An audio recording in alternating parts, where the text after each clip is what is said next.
Donc salut à tous, aujourd'hui on va tester le rétroéclairage, enfin on va vous montrer comment diagnostiquer une panne de rétroéclairage sur un modèle LG, notamment là pour le coup c'est un 50 LB 650V. Alors le symptôme c'est quoi? On va brancher la télé, donc là on a enlevé le capot, hein. Je vous passe cette partie là, on l'alimente, on relève le téléviseur, et qu'est-ce qu'on voit? En fait on voit que la télé elle envoie des flashs. Quand elle va s'allumer, il faut le temps que l'électronique démarre, voilà. Et clac, je sais pas si on le voit à l'écran, mais en fait la télé, elle fait des flashs et elle se rééteint. Je vais vous montrer comment lever le doute de ce problème. Quelques jours plus tard, donc on peut le faire télé allumée, et le mieux c'est quand même de débrancher, sachant qu'il existe chez LG un kit de réparation pour changer le panneau complet, qui vaut à peu près 90 € hors livraison TTC, d'accord? Donc vous pourrez vous-même envisager de remplacer donc, le kit bandeau complet. Regardez les autres vidéos de la chaîne pour voir un petit peu comment ça se passe. Si vous avez besoin de la pièce, on peut envisager de vous fournir la pièce si vous le souhaitez. Donc voyez, j'ai mis la carte alim hors tension. Ici donc on va avoir les départs de bandeau LED. Donc là en l'occurrence il est fait en 2 circuits. Et nous on utilise un petit appareil qui est spécialement conçu pour les LED en fait, qui va automatiquement moduler sa tension et s'adapter aux LED pour ne pas les endommager. Donc, sachant qu'on pourrait également faire ce travail avec une sorte d'alim de labo, par exemple on en a une qui est là en dessous, mais vraiment c'est cet outil-là qui est préférable de prendre pour tester. Regardez également dans nos vidéos, on a une vidéo qui s'appelle Tester un bandeau LED avec les bons outils. Donc ça c'est vraiment un outil qui est super pour faire le diagnostic.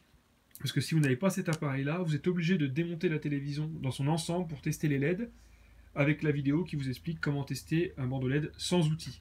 Voilà, donc également présente sur la chaîne. Donc tiens, je vais passer la main à Colette pour qu'il filme, et on va faire le test. Donc, je vais remettre la télé sous tension, la rallumer. Donc vous voyez qu'on a débranché les LED, et moi je vais les alimenter avec l'appareil, hein. Là pour l'instant il envoie par défaut la charge maximum, 326 volts. Et là on va alimenter une partie de la dalle avec les pointes de touche. Donc là faites gaffe quand même parce que le primaire est là, le secondaire est là. Là il y a vraiment de grosses tensions, donc faites attention à ce que vous faites. Donc là par exemple je vais aller alimenter mon bandeau.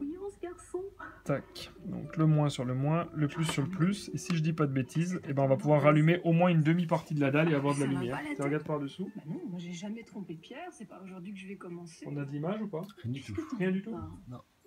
Donc je vais tester la deuxième partie du bandeau LED, parce qu'il y en a deux. Parler. Et là, Bah non, là pas oui. du tout, hein. Regarde, on voit que Ok. donc là on voit que ça fonctionne. Et regarde là, remonte mon grand sur le... Voilà. Là on va avoir la tension qui s'ajuste automatiquement parce qu'en fait il a déterminé que sur ce bandeau là il y avait une consommation nécessaire de 149 volts. Donc partant de là, moi je peux démonter et savoir que en changeant mon bandeau LED je vais pas perdre une demi-heure, 45 minutes de démontage pour découvrir que c'est pas le bandeau LED. Donc voilà comment on fait le diagnostic. Là on va continuer de démonter. Et puis bon, bah, on vous passe la phase de désassemblage puisque c'est déjà largement documenté sur la chaîne et le principe est toujours le même.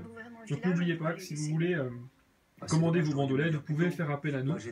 On mettra notre adresse mail pour commander les pièces en description de la vidéo, puisqu'en fait on reçoit énormément de commentaires qui nous demandent est-ce que vous pouvez m'avoir telle pièce, telle pièce, telle pièce. Donc oui, on peut vous avoir toutes les pièces que vous voulez. On les commande directement chez les constructeurs puisqu'on a les agréments et on peut vous livrer chez vous, il n'y a pas de souci. La seule chose, c'est que nous, par mail, on ne fera pas les dépannages techniques, c'est-à-dire on ne répondra pas à vos questions, comment je fais ci, comment je fais ça, mais si vous souhaitez, on pourra vous vendre les pièces détachées pour faire vous-même vos réparations en se basant sur nos petites vidéos qui vous aident à diagnostiquer. Donc n'oubliez pas de regarder la description pour avoir notre adresse mail. Merci beaucoup et bonne journée à tous.